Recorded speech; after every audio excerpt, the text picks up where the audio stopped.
একটা competitive ODI series শেষ করলাম বাংলাদেশ এবং ওয়েস্ট ইন্ডিজ, যেখানে আমরা খুব কম্প্রিহেন্সিভলি জিতে গেছি এটা বলা যাবে না। Lots of positives and negatives were there, but সেখান থেকে যদি আমরা একটু শর্ট লিস্ট করে আনি যে এই সিরিজ থেকে কী কী আমরা নিয়ে সামনে এগোবো, বিকজ সামনে আমাদের অনেক ওডিআই সিরিজ আছে ডেফিনেটলি। সেই যে 2027 বিশ্বকাপের দিকে বারবার আমরা বলছি যে চোখ রাখছি, বাট সেই চোখ রাখাটা কতটুকু সফল হলো সেটা নিয়ে আজকে আলোচনা করব হোয়াট দ্য পিচে। সাথে আছে নান আদার দেন সাজ্জাদ উদাস, with a broken back a bit. আমার পিঠে অনেক ব্যথা, আমি মানে থাক কষ্টের কথা না বলি। হ্যাঁ, কষ্টের কথা না বলি, আমরা কষ্টের কথা বলি বাংলাদেশ ক্রিকেটকে নিয়ে। এবং ওডিআইতে আমাদের যেই কষ্টের দিন চলছে, অনেক কষ্ট করে জয় অর্জিত হলো অনেকটা, 2-1 সিরিজ জয়, এবং সেই সিরিজ জয়ে অনেক পজিটিভিটিস ছিল, নেগেটিভিটিস ছিল ডেফিনেটলি। কোনটা দিয়ে শুরু করবো আমরা? আমরা পজিটিভ দিয়েই শুরু করতে পারি। ওকে, যেহেতু পজিটিভ মানুষ, আমরা পজিটিভ জিনিস দিয়ে শুরু করি। ফার্স্ট অফ অল ডেফিনেটলি সবার আগে যে পজিটিভটা নিয়ে আমি কথা বলতে যাচ্ছি সাজ্জাদ উদাস, সেটা হচ্ছে আমাদের সুপার ওভার খেলার একটা এক্সপিরিয়েন্স। এই জিনিসটা মনে হচ্ছে আমাদের one of the most significant positivities, যেগুলো আমাদেরকে সামনে নিয়ে এগিয়ে যেতে হবে। সুপার ওভারে আমরা ব্লান্ডার করেছি, ইটস ফাইন, বাট তার চাইতেও বোধ হয় আমরা সুপার ওভার খেলতে পেরেছি, এইটা একটা ভালো দিক। ওয়েল, ফার্স্ট অফ অল অনেকে সোশ্যাল মিডিয়াতে ওই ম্যাচটা নিয়ে অনেক কথা বলেছে, বাট আমি পার্সোনালি আমার কথা, হ্যাঁ বাংলাদেশে খেলা থাকলে কিছুটা তো ইমোশন কাজ করে, কিন্তু তারপরেও আমি নিজেকে মনে করি I am a fan of cricket first, then বাংলাদেশের ফ্যান আমি। সো ওই দিক থেকে চিন্তা করে I enjoyed the second ODI the most. 3টা ম্যাচের মধ্যে আনডাউটেডলি ফ্যান্টাস্টিক একটা খেলা হয়েছে। Shai Hope the way he played the innings he played, it was a master class under the conditions. Even আমি বলবো যে পুরো সিরিজে বেস্ট ইনিংস যদি বলি, ওয়ান অফ দ্য বেস্ট বলবো, বেস্ট নাও বলতে পারি আমরা, ওয়ান অফ দ্য বেস্ট যদি হয় অবশ্যই সেই হোপের সেই ইনিংসটা ছিল। এবং যদিও একটা পাশ থেকে উইকেট পড়ে যাচ্ছিল, but only because of Shai Hope West Indies কিন্তু খেলাটা শেষ পর্যন্ত টিকেছিল, and they finally took it to the super over, এবং ফাইনালি তারা ম্যাচটা জিতেও নিয়েছে। অনেকেই বলেছে যে নুরুল সোহান যদি সেই থ্রোটা করতেন খুব ভালো মতো ডিরেক্টলি টু দ্য উইকেট, যেখানে আগে থেকে একজন ফিল্ডার ব্যাকআপ দিতে দাঁড়িয়েছিলেন, তাহলে হয়তো সুপার ওভারে যাওয়ারই প্রয়োজন হতো না। বাট আমার প্রশ্নটা কিন্তু তার চাইতেও আগে চলে আসে যে কেন নুরুল সোহানকেই অল থ্রু একটা কাভার করতে হবে গ্রাউন্ডটা, সেই কিপিং জোন থেকে সেই স্কোয়ার লেগ জোনে, এবং সেখানে গিয়ে দৌড়তে হবে। বিকজ একটা মনে হয় deep short backward square leg, এবং স্কোয়ার লেগে ফিল্ডার ছিল অনেক না, স্কোয়ার লেগে ঠিক ফিল্ডার ছিল না, মুস্তাফিজ ফিল্ডিং করছিল ফাইন লেগে, শর্ট ফাইন। হ্যাঁ শর্ট ফাইনে। সো আমি যদি ডিস্টেন্সের দিকে চিন্তা করি তাহলে শর্ট ফাইন লেগ থেকে শর্ট স্কোয়ার লেগে আসাটা easier than wicket keeping position. কিন্তু when the fielder is Mustafiz, আপনি আসলে অবশ্যই সোহানের উপরেই বেশি ভরসা রাখতে চাইবেন, because Sohan has the extra প্যাডিংস যদি বলি, extra advantage of wiring the gloves as well. So সেই দিক থেকে চিন্তা করে আমি এটাকে খুব একটা খারাপ চোখে দেখছি না। Plus Sohan called for the catch, so দুজনের মধ্যে কমিউনিকেশন খুব ক্লিয়ার ছিল। মুস্তাফিজ স্টপড, যে সে অ্যাপ্রোচ করে নাই বলের দিকে, সোহান কল করছে, ধরতে পারে নাই। ইট ওয়াজ এ টাফ চান্স, এটা যে কোনো কিপারেরই আসলে মিস হতে পারে। সো ওই জায়গাটাতে আমি খুব একটা দোষ দেখছি না। আমি দ্বিতীয় ওয়ানডেতে যদি দোষ বের করতে হয় সেটা হচ্ছে যে the miscalculation of Mehedi Hasan Miraz. Mehedi Hasan Miraz ওখানে, if I am not wrong, 44তম ওভারটা করলো মুস্তাফিজুর রহমান, এবং মুস্তাফিজের কিন্তু শেষ পর্যন্ত আরও 2 ওভার বাকি ছিল ম্যাচের শেষে। সো 44, 46, 48, 50 সবসময় এই একটা সাইড কিন্তু মুস্তাফিজ করতে পারতো। কিন্তু 45-এ যখন তানভীরের 10টা ওভার শেষ হয়ে গেল, এর আগে রিশাদ এবং নাসুমেরও 10 ওভার শেষ, মিরাজের আছে 2টা ওভার, সো 5 ওভার বাকি, 37 রান বাকি। মুস্তাফিজ 3টা করবে, মিরাজ 2টা করবে, সিম্পল হিসাব। মিরাজকে হয়তোবা বড় শট তার এগেনস্টে খেলবে, এই ঝুঁকিটা নিতে হবে, বাট একটা মাত্র পেসার যেহেতু স্কোয়াডে, এই ঝুঁকিটা তাকে নিতেই হবে। আর ঝুঁকিটার পাশাপাশি সেদিনই রিশাদ দেখিয়েছে যে আপনি বড় শট খেলে রান যেমন করতে পারবেন, বড় শট খেলে ঝুঁকিও কিন্তু থাকবে। তো ওই জায়গা থেকে আমার কাছে মনে হয় যে একটা মিসক্যালকুলেশন মিরাজ করে ফেলেছে ওই 46তম ওভারটাতে নিজে এসে। তাহলে কি বলতে পারি আমরা যে এই সিরিজের নেগেটিভিটি অবশ্যই কিছুটা হলেও captain Miraz, because all through the series যেভাবে ক্যাপ্টেন্সিটা করেছেন, মিরাজের ক্যাপ্টেন্সি নিয়ে সমালোচনার অনেক জায়গা রয়েছে, জায়গা আছে, রাইট। এবং টু বি ভেরি অনেস্ট, আমাকেও যদি এখন কেউ জিজ্ঞাসা করে যে মিরাজের ক্যাপ্টেন্সি নিয়ে আমি বাজি ধরবো কিনা, না আমি বাজি ধরবো না। At the same time I am very happy যে দ্য বোর্ড ইজ ব্যাকিং হিম। এটা খুব ইম্পর্টেন্ট। অবশ্যই আমরা বোর্ড চালালে আমরা কিভাবে চালাবো সেটা চিন্তা করে তো লাভ নাই। বোর্ড যেহেতু একজনের উপর দায়িত্ব দিয়েছে, the board must provide that person some time.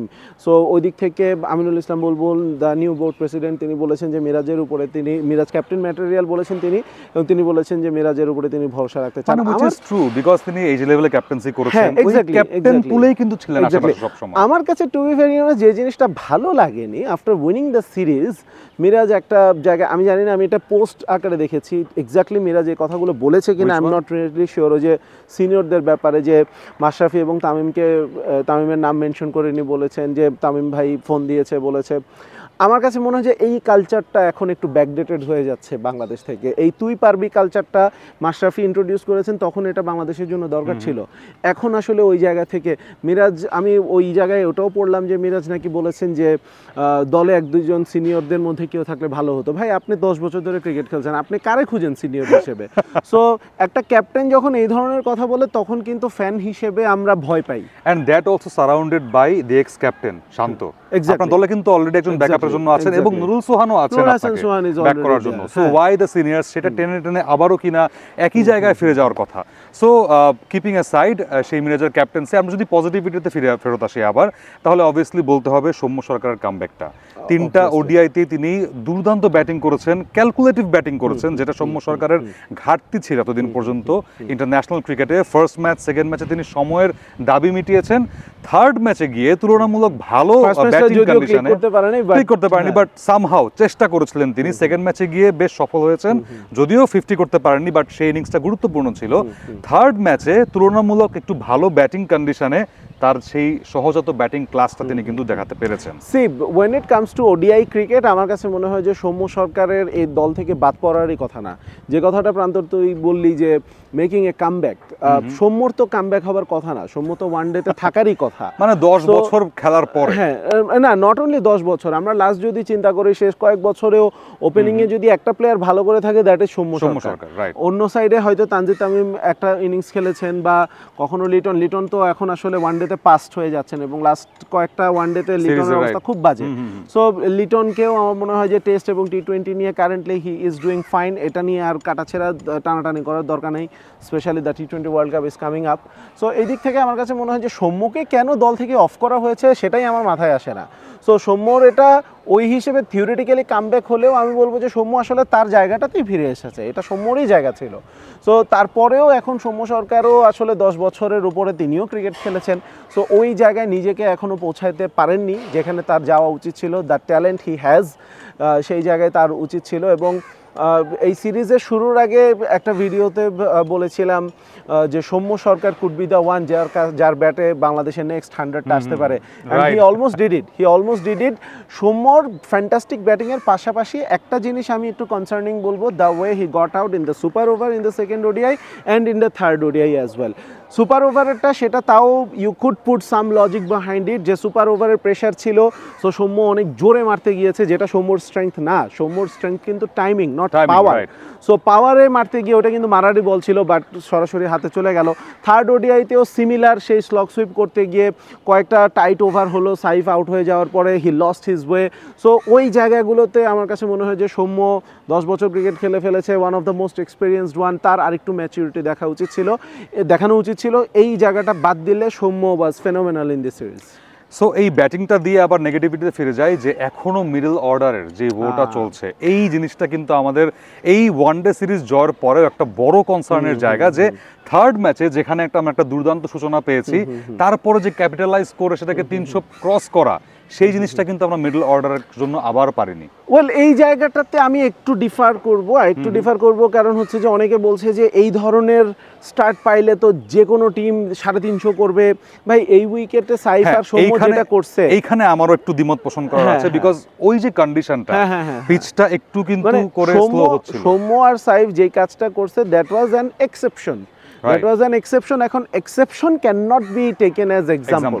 এখন এরকমই যদি হয় তাহলে ফার্স্ট ওয়ানডে ওয়েস্ট ইন্ডিজ হারলো কেন? They got a brilliant start, target খুব ছোট ছিল, এক্স্যাক্টলি। সো এই উইকেটে the bowlers are never out of the game. তো সেই জায়গা থেকে আমি বলবো যে মাঝপথে অনেকে হৃদয় এবং শান্তর ইনিংসগুলোকে বেশি স্লো বলছে। ভাই, হৃদয় এবং শান্তর ওই ইনিংসটাকেও আমি বলবো যে batting was not very easy. হ্যাঁ, হয়তো বা তারা একটু বেশি ডট বল খেলে ফেলেছেন, যেহেতু স্পেশালাইজড মিডল অর্ডার ব্যাটার, যেহেতু আমি এক্সপেক্ট করব রিগার্ডলেস অফ দ্য কন্ডিশন তারা স্ট্রাইক রোটেশনটা আর একটু বেটার করবেন। সেটা যদি করতে পারতো মেবি 310 হতে পারতো, but it was never at 350 wicket despite having the start BD goat. So আবারও পজিটিভিটিতে ফেরত আসে, যদি বিগেস্ট পজিটিভিটি ছিল এই সিরিজের, আমি বলবো রিশাদ হোসেন দুর্দান্ত একটা ফাইন্ড আবারও আমাদের জন্য, মানে ফাইন্ড বলবো না, তিনি তার পটেনশিয়াল ক্রিকেটটা খেলতে শুরু করেছেন, সেটা ব্যাটিংয়ে হোক বোলিংয়ে হোক, টাফ কন্ডিশনে ব্যাট হাতে বল হাতে। এখান থেকে আবার অনেকে আবার কানাঘুষা শুরু করেছেন যে টেস্ট দলে রিশাদ নয় কেন। এই জায়গাটাতে আপনার কি মত? আমার যেই মতটা আমি বলি যে ওই যে আমরা একটু আর্লি ডিসিশন নিয়ে ফেলি, একটু আবেগ আপ্লুত হয়ে যাই, সো সেই আবেগের জায়গাতে রিশাদকে আমরা ভাসিয়ে না ফেলি, এইটা আমার মতামত। সাজ্জাদ থেকে জানতে চাই। রিশাদ কিন্তু যা খেলেছে, যা শিখেছে ইন্টারন্যাশনাল ক্রিকেট থেকে শিখেছে। This is quite unfortunate. Rishad even international ক্রিকেটে পারফর্ম করার পরেও ঘরোয়া ক্রিকেটে সে ম্যাচ পায় না। So I don't know what is the reason, কিন্তু আমাদের দেশি দলগুলোর দেশি কোচরা কোনো এক কারণে লেগ স্পিনারের উপর ভরসা পায় না। এখন লেগ স্পিনার হচ্ছে এমন একটা জিনিস, you have to invest on it. এখন ওই ইনভেস্টমেন্টের রিটার্নটা আপনি কখন পাবেন সেই গ্যারান্টি যদি আপনি খুঁজতে চান, তাহলে ভাই আপনি লেগ স্পিনার তৈরি করতে পারবেন না।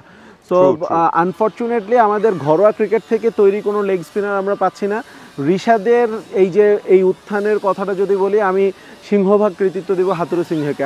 I do not like that person very much, কিন্তু Hathurusinghe took a bet on Rishad and it paid off for Bangladesh, এই বিষয়ে কোনো সন্দেহ নাই।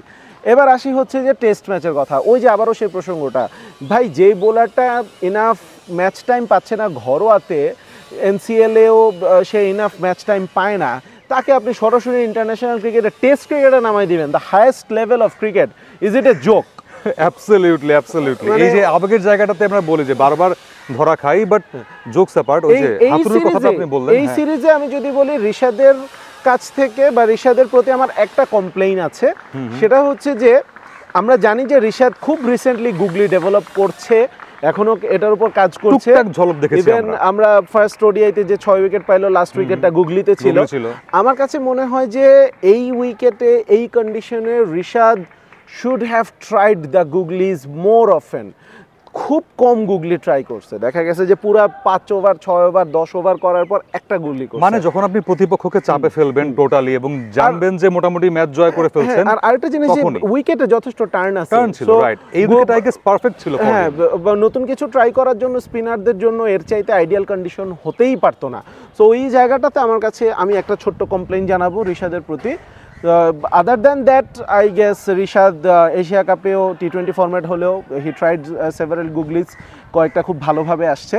সো আমার কাছে মনে হয় যে রিশাদ ইজ সামওয়ান যার উপরে বাংলাদেশ রিলাই করতে পারে, অ্যাটলিস্ট হোয়াইট বল ক্রিকেটে। রেড বল ক্রিকেটে নট ইয়েট। হ্যাঁ, অ্যাবসলিউটলি, আমারও একই মত। বাট হাতুরুর কথা বলতে গেলে একটু মনে পড়ে যায় যে গার্লফ্রেন্ড বা বয়ফ্রেন্ডদের কথা, যে ছেড়ে চলে যায়, খুব খারাপ করছে, কিন্তু একই সাথে শক্ত হওয়া শিখাইছে, বাস্তবতাও শিখাইছে, এরকম একটা অবস্থা হাতুরু সিংয়ের। সো এই শক্ত হওয়া থেকে আমি একটু করতেছি, এখানে ইন্টারফেয়ার করতেছি। আমাদের খুব পপুলার একটা থিওরি হচ্ছে যে টাইটের উপর রাখতে হবে। আমরাও আসলে এভাবে ছোট থেকে বড় হয়েছি, বাপমা পিটায় বড় করছে, বাট ইন্টারন্যাশনাল ক্রিকেট এভাবে হয় না। আমরা আবেগের বসে অনেক কিছু করে ফেলি, যে ওরা থাবড়ায়া শেখানো উচিত, ওরা মায়েরা শেখানো উচিত, কিন্তু ইন্টারন্যাশনাল ক্রিকেটে এইভাবে হয় না। প্রত্যেকে অ্যাডাল্ট, প্রত্যেকে অনেক বছর ধরে ক্রিকেট খেলছে।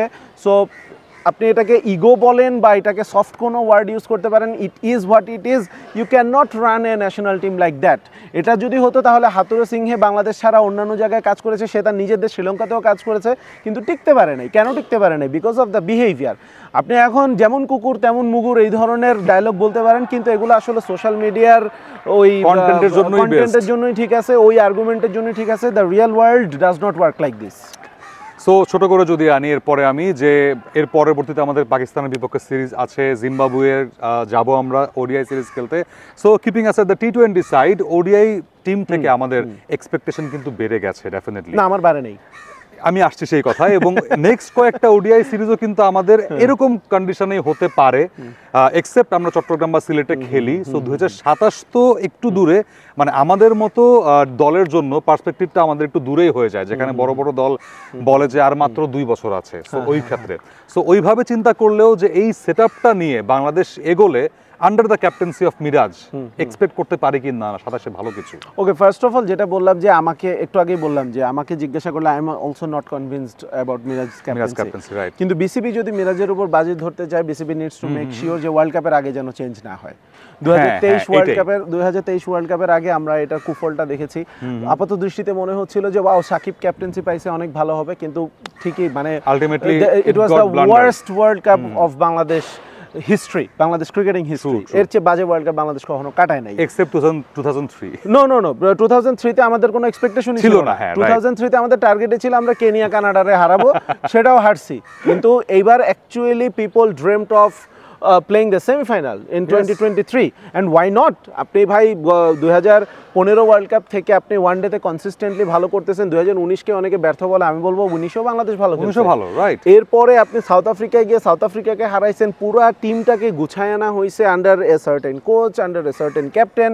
দেন finally whatever the reasons were, আপনি ওয়ার্ল্ড কাপের 2-3 মাস আগে, 4-5 মাস আগে এই ধরনের সব কিছু পুরো পৃথিবী ওলটপালট করে ফেললেন। So of course it was just the due result Bangladesh got, এটাই বাংলাদেশের প্রাপ্য ছিল। সো এই ধরনের কোনো কিছু যেন না হয়। আপনি যদি মিরাজের উপর ইনভেস্ট করতে চান, give him the free licence, যে ভাই তুমি 27 পর্যন্ত আসো, 27-এ বাংলাদেশ যদি সব ম্যাচ হাইরে আবারও ডাব্বা মারে, স্টিল তুমি আছো। কিন্তু তুমি 2026 পর্যন্ত, 27-এর শুরু পর্যন্ত মিরাজকে ক্যারি করবা, তাও বলবা যে না আমাদের রেজাল্ট আসছে না, পরে চেঞ্জ করি, ভাই ওই নতুন ক্যাপ্টেন এসেও তখন রেজাল্ট আনতে পারবে না। অনেকটা হয়ে যাবে যে ভাই আমি ম্যাট্রিক পরীক্ষা দিব, কিন্তু প্রি টেস্টে খারাপ করলে কিন্তু টেস্টে চান্স পাবা না, টেস্টে খারাপ করলে তুমি বোর্ড পরীক্ষা দিতে পারবা না। এরকম একটা অবস্থা না করে আমরা যদি এই টিমটাকেই ক্যারি করি, এবং সবচেয়ে বড় কথা হচ্ছে একটা স্পেসিফিক মেসেজ ডেলিভার করতে পারি to Miraz regarding the captaincy, I guess যে 27-এ আমরা সব ম্যাচ হারলেও একটা স্টেটমেন্ট দিতে পারবো যে না আমাদের ক্রিকেট নিয়ে আমরা স্পেসিফিক একটা লক্ষ্যে এগিয়ে যাচ্ছি। So I'd love to see Miraj take more responsibility as captain. 2016-তে আন্ডার 19 ওয়ার্ল্ড কাপ যখন বাংলাদেশে হয়েছিল, I saw Miraz as captain. সেই মিরাজ, আর এরপরে exactly as captain he was confident, not only as a player. তখন তো আন্ডার 19 লেভেলে he was a fantastic allrounder, top অর্ডারে ব্যাট করতো, ওপেনিংয়ে বল করতো, এবং হি ওয়াজ এ ফ্যান্টাস্টিক প্লেয়ার। সবাই বলছিল নেক্সট সাকিব আল হাসান হবে, নেক্সট সাকিব আল হাসান আমার হওয়ার দরকার নাই। I just want that captain Miraz, যে এখানে এসে will not look clueless on the field, যে সংবাদ সম্মেলনে এসে বলবে না সিনিয়র প্লেয়ার থাকলে ভালো হইতো, যে দায়িত্ব নিবে, যে দলের দায়িত্ব নিবে, যে ভাই দল ভালো করছে এটা আমার দল, দল খারাপ করছে এটা আমার দল, আমি দায়িত্ব নিচ্ছি। সেই মিরাজকে যদি আমরা, সেই ক্যাপ্টেনকে যদি আমরা না পাই, তাহলে এই দল, this team will go nowhere. Absolutely. আপনারাও জানাতে পারেন, হোয়াট দ্য পিচের কমেন্ট বক্স খোলাই আছে, যে আপনাদের চোখে আরও কী কী পজিটিভিটি আছে, নেগেটিভিটি আছে, সেগুলো জানিয়ে দিতে পারেন। এবং যাওয়ার আগে অবশ্যই সাবস্ক্রাইব করবেন, শেয়ার করবেন ভিডিওটা ভালো লাগলে। Not only mine, only Sajjad উদাসেরও চ্যানেল আছে, please do subscribe and share. এবং হোয়াট দ্য পিচের কমেন্ট বক্সে মন ভরে জানিয়ে দিন যে কী কী পজিটিভিটি এবং নেগেটিভিটি ছিল, যেগুলো নিয়ে আলোচনা করলাম সেগুলোর বাইরে।